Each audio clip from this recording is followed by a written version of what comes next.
I want to get your perspective. Out of all the coaches that Woj did put out, JB Bickerstaff, Micah Nori, Sean Sweeney, which one of these guys do you think would make the most sense for the Pistons? I don't want to speak too conclusively because nothing has happened yet. Yeah. But I do think it's interesting that James, and I think Koo said this as well, James, who's very close with the Pistons organization, had a list of candidates that didn't include JB Bickerstaff. And then Woj threw in JB Bickerstaff at the end. And with the thing of he can interview before anybody else can interview. That's not to say that I don't think the Pistons are interested. They might be. And that's exactly why I say I don't want to speak too conclusively because, who knows? Maybe in 2 weeks they go and hire JB Bickerstaff.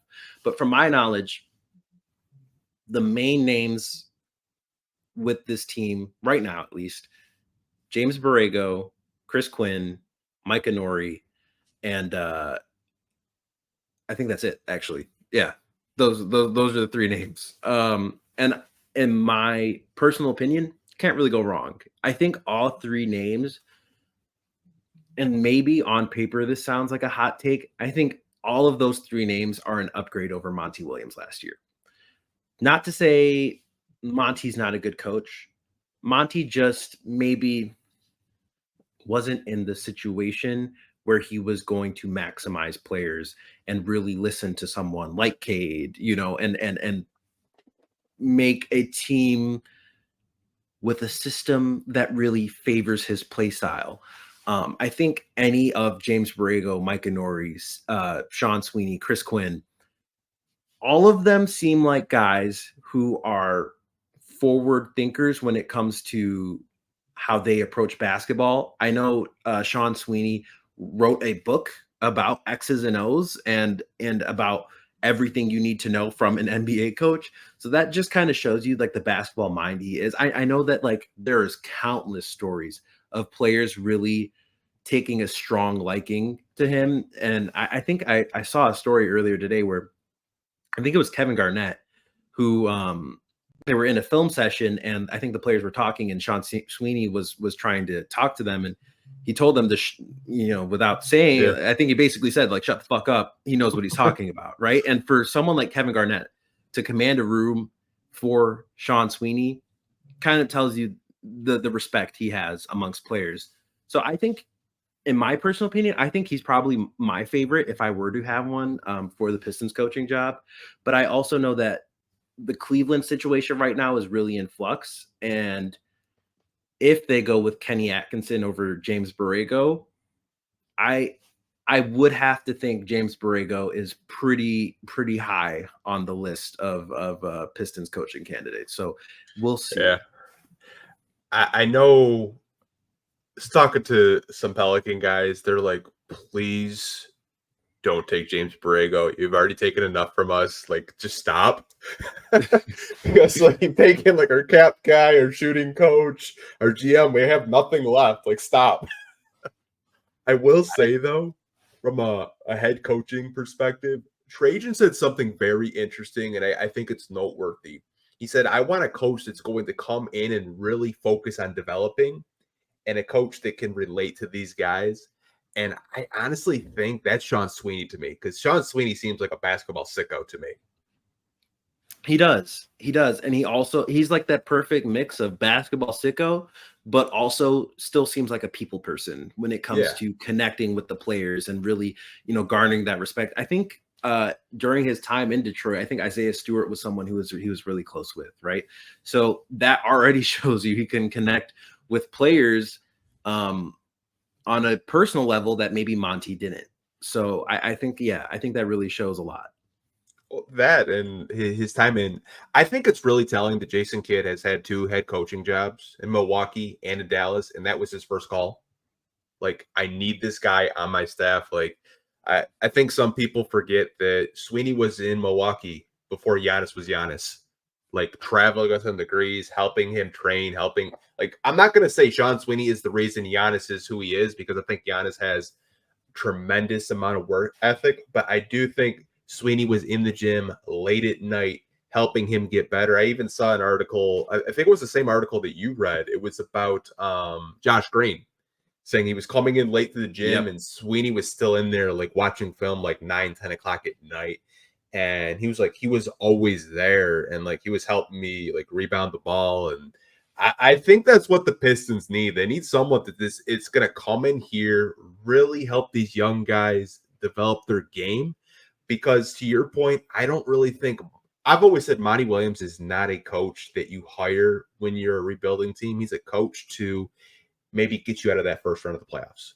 He always seemed like a playoff win now coach, which why the hire last year was kind of like a head scratcher because we heard like Charles Lee and others. Yeah. For me, like if those are the candidates, I like Chris Quinn, but I don't know if he's going to leave Miami. I just don't. I like Mike Nori. I think he's kind of cut from the same cloth as Sweeney, but to me, I think with Trajan's comments, it's probably going to be an up and coming assistant if I had to guess. I would think so too, which kind of it makes the James Borrego thing a little, I guess, confusing the way Monty is, but he's also not really status wise the same level as Monty, right? I know a lot of people give him a hard time for how Charlotte went down, but I think that might have to do more with where that roster was at the time versus, him as a head coach. So I think it's interesting to see how that plays out in Cleveland, but I really don't think any of the candidates mentioned are bad. I think honestly, any of them would be very welcome here in Detroit. I do. I do too. I think some people, as I had mentioned, like their job history, and I said, yeah, Nori and Sweeney were here in Detroit, and people got like mad. I was like, yeah, I saw that too. I was like, why would you be mad? Like Sweeney was just in the NBA Finals, and Nori was in the Western Conference Finals. Wow. And yeah.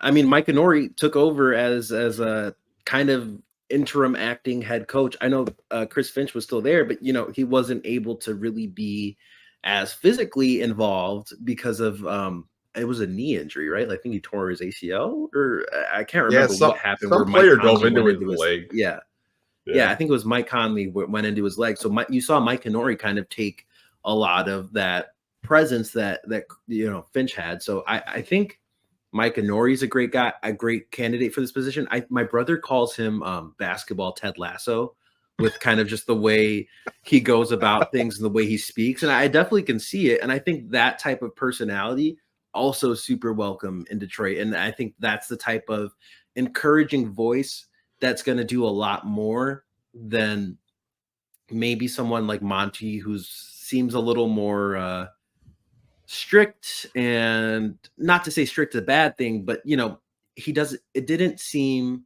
from everything I've heard, it didn't seem like he took the time to really get on their level, and I think Mike and Nori could definitely do that. Kind of an ego, if you will, kind of someone that is established, knows he is established, and doesn't want to get his hands dirty, if that's like kind of the correct word, like get his hands dirty, helping these guys get better. I always felt that with Monty, which he knows he's, a well-established coach in the league, and developing isn't really something. When I think of Monty Williams, I don't think of development. I don't. When I look at guys like a Sweeney, a Nori, a Chris Quinn, who I know Chris Quinn's very heavily involved with development, even Sam Cassell, which I know a lot of people are talking about. And I'm kind of nervous. Like, if they wanted Sam Cassell, I think they have to act now, because I saw a report last night that JJ Redick is like basically like gonna fly to him for him to go to LA, which it's just like, I'd love Sam Cassell in Detroit. I would too. And I know a lot of fans have mentioned his name quite a bit when it comes to the coaching search. I would have to say temper your expectations a little bit, though, because I haven't heard that name myself. I haven't heard that name reported by others. So I wouldn't really put too many expectations on it, because I honestly, everywhere I go, every comment section I go to, when it's about the Pistons head coaching vacancy, they're talking about Sam Cassell as the next Pistons head coach. And I have to say, don't put that expectation into your brain, because you will be disappointed. Yeah, the report I saw was JJ Redick trying to get Rajon Rondo and Sam Cassell. Yeah, which I even James Borrego, I think was a name that he was trying to get to LA, which wouldn't really surprise me. I mean, first time head coach, he's going to need a lot of basketball knowledge around him. But the comments that I've been seeing, like on my social media, isn't any of these guys. It's Mark Jackson, which I'm not going to get into the politics of why Mark Jackson isn't in the NBA. I'm going to let you guys look it up and learn why he's not. And you guys can kind of formulate opinion that way. But that's who I've been seeing on Instagram, Twitter, Facebook. Mark Jackson. Why not Mark Jackson? I'm not going to get into it, but I think they go younger. That one go. Yeah.